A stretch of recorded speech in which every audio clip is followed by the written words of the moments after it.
Imagine करो कि आप अपने देश की रक्षा करने के लिए, सुरक्षा करने के लिए, उसको बचाने के लिए एक आतंकवादी के ग्रोह में शामिल होते हो, ताकि आप उनकी सभी खुफिया जानकारी देश तक पहुंचा सको, ताकि देश आने वाली परेशानियों से सतर्क हो सके। लेकिन एक दिन ऐसा आता है कि आपकी सच्चाई आतंकवादी ग्रोह के सामने आ जाती है कि आप एक एजेंट के रूप में उनके बीच रहकर काम कर रहे हैं।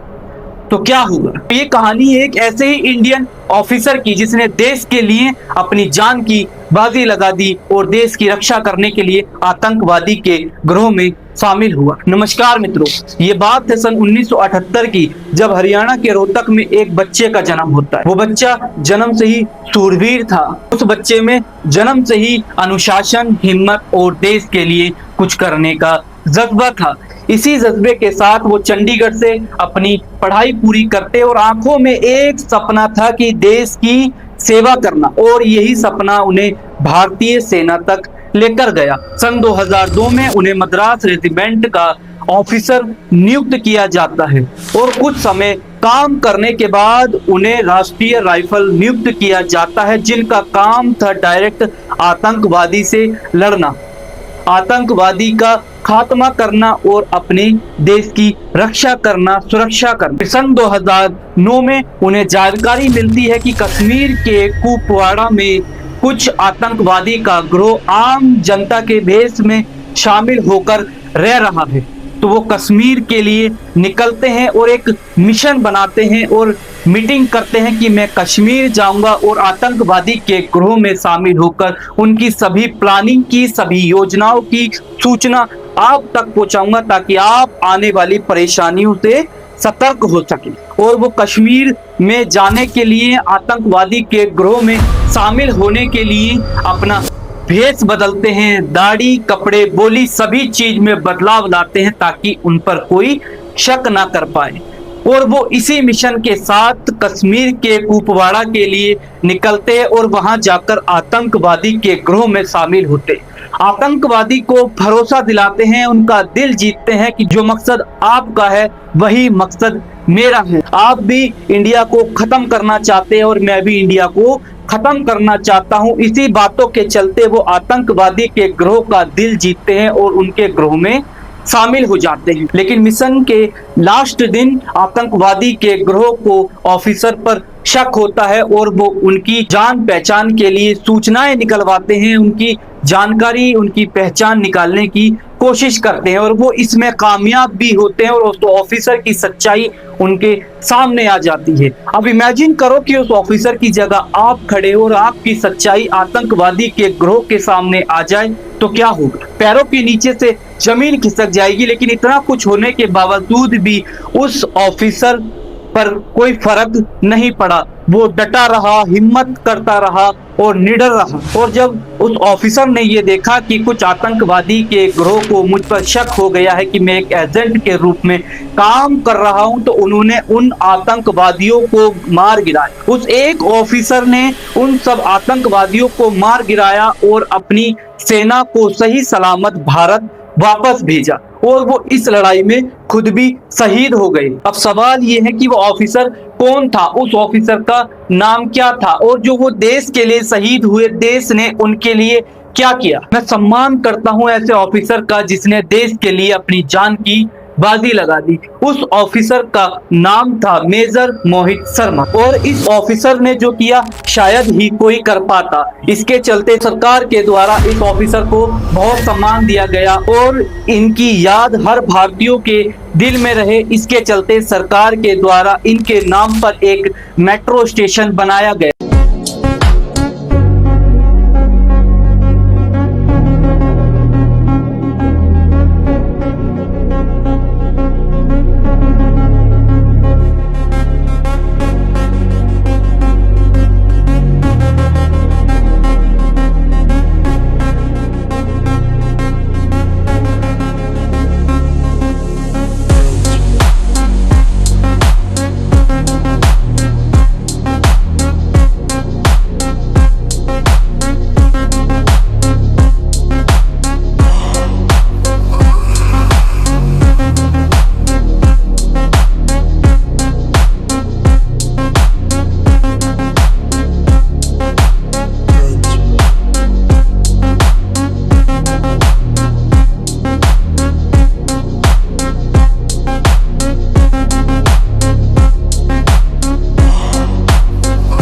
उनका नाम मेजर मोहित शर्मा राजेंद्र नगर रखा गया, ताकि हर भारतीय को पता चले कि एक ऐसा सूरवीर जो हमारे भारत का था, जिसने भारत को बचाने के लिए अपनी जान की बाजी लगा दी। और आज वर्तमान में जो आप 2025 में धुरंधर मूवी देख रहे हैं, जिसके आप फैन हो रहे हैं, वो भी मेजर मोहित शर्मा के ऊपर ही बनाई गई है। इसमें जो रणवीर सिंह के द्वारा जो किरदार निभाया गया है, वो मेजर मोहित शर्मा का ही किरदार निभाया गया है। लेकिन वास्तव में देखा जाए तो रणवीर सिंह मेजर मोहित शर्मा के सामने फीके हैं, वो उनकी बराबरी नहीं कर पाए। इससे कहीं ज्यादा खतरनाक थे हमारे Indian officer major Mohit Sharma. और जो अक्षय खन्ना ने रहमान डकैत का रोल निभाया है, वास्तव में रहमान डकैत इससे कहीं ज्यादा खतरनाक था। अक्षय खन्ना रियल रहमान डकैत की बराबरी भी नहीं कर पाए। जब रहमान डकैत को धुरंधर मूवी में इतना खतरनाक दिखाया गया है, तो वास्तव में रहमान डकैत कितना खतरनाक होगा। इतने खतरनाक होने के बावजूद भी हमारे इंडियन ऑफिसर उनके ग्रोह में शामिल हुए और उनके ग्रोह के बीच में रहकर ही उनको मार गिराया। ये जज्बा है एक इंडियन ऑफिसर का। हमें गर्व है ऐसे इंडियन ऑफिसर पर और हमारे इंडियन होने पर। लेकिन वर्तमान में देखा जाए तो आज भी इंडिया के लोग इस चीज से अनजान हैं कि कौन था मेजर मोहित शर्मा। ज्यादातर भारत के लोग इस ऑफिसर से परिचित नहीं है, इसके बारे में जानते नहीं है कि कौन थे मेजर मोहित शर्मा, जिसने हमारे देश के लिए अपनी जान की बाजी लगा दी। अगर ऐसा ही चलता रहा तो हमारे शूरवीर जो जवान अपने देश के लिए जो जान की बाजी लगाते हैं, अगर उन्हें देश नहीं जानेगा तो उनका सम्मान कैसे करेगा, उनसे परिचित कैसे होगा, उनसे कैसे सीखेगा कि देश के लिए क्या करना है और किस प्रकार अपने देश की सेवा करनी है। तो मेरी गुजारिश है भारत सरकार से कि वो मेजर मोहित शर्मा के जीवन परिचय के बारे में स्कूल के बच्चों को पढ़ाया जाए कि कौन थे मेजर मोहित शर्मा, उन्होंने देश के लिए क्या किया, कैसे अपना बलिदान दिया, कैसे उन्होंने देश की रक्षा करने के लिए अपनी जान की बाजी लगाई, ताकि हर एक स्कूल का बच्चा उनकी कहानी सुने और जाने और उनकी तरह अपने देश को बचाने के लिए अपनी जान की बाजी लगाए। क्योंकि असली देशभक्त वही है जो देश के लिए अपनी जान भी दे दे। मैं गुजारिश करता हूं भारत सरकार से कि ऐसा अवश्य करे और मेजर मोहित शर्मा के नाम से 9th 10th या 8th क्लास के किसी भी बुक में एक चैप्टर डाले कि मेजर मोहित शर्मा कौन थे, ताकि सभी लोग उसे पढ़ें और उनके बारे में जानें, उन ऑफिसर की तरह अपने अंदर जज्बा रखें। इससे हमारे ऑफिसर को बढ़ावा भी मिलेगा कि हमारे ऑफिसर जो अपने देश के लिए जान की बाजी लगाते हैं वो व्यर्थ नहीं जाती, बेकार नहीं जाती। वास्तव में पूरा देश उनके गुण गाता है और उनकी तरह बनने का प्रयास करता है, क्योंकि पढ़ेगा इंडिया जब ही तो आगे बढ़ेगा इंडिया। जय हिंद, जय भारत।